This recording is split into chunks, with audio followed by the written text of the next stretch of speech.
বেরোবি তো? রেডি তো? হ্যাঁ রেডি তো। আচ্ছা ট্রেনু যাবে নাকি? না, ও তো বললো যে নার্সিংহোম থেকে নাকি ও চলে যাবে। আচ্ছা। ও মা, মা কি হলো? মা আমার না একটা নীল রঙের ডায়েরি ছিল, ওটা না কোথাও খুঁজে পাচ্ছি না। ওর মধ্যে সব গান ছিল।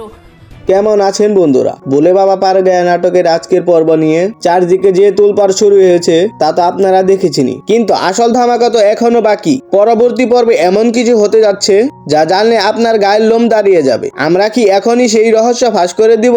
আপনারা যারা আমাদের চ্যানেলটি আগে থেকেই সাবস্ক্রাইব করে রেখেছেন তারা তো জানেনই আমরা সবসময় সবার আগে নাটকের আপডেট দিয়ে থাকি। যারা নতুন তারা চটপট করে সাবস্ক্রাইব করে দিন। বন্ধুরা, এবারের পর্বে বড় ধরনের একটি দুর্ঘটনা বা চমক অপেক্ষা করছে, যা মূলত চরিত্রের জীবন বদলে দেবে। কিন্তু ছোট একটি সমস্যা হলো কপিরাইট ইস্যুর কারণে আমাদের চ্যানেলে সেফটির কথা চিন্তা করে আজ সন্ধ্যায় আমরা নাটকটি আপলোড করার সিদ্ধান্ত নিয়েছি। আপনারা যদি আরো দ্রুত ভিডিওটি দেখতে চান তবে এখনই কমেন্ট বক্সে ঝাঁপিয়ে পড়ুন। দেখি কে কে আজকের এপিসোডটি দেখার জন্য বেশি এক্সাইটেড। যত বেশি কমেন্ট আসবে আমরা তত দ্রুত ভিডিওটি আপলোড করে দেব।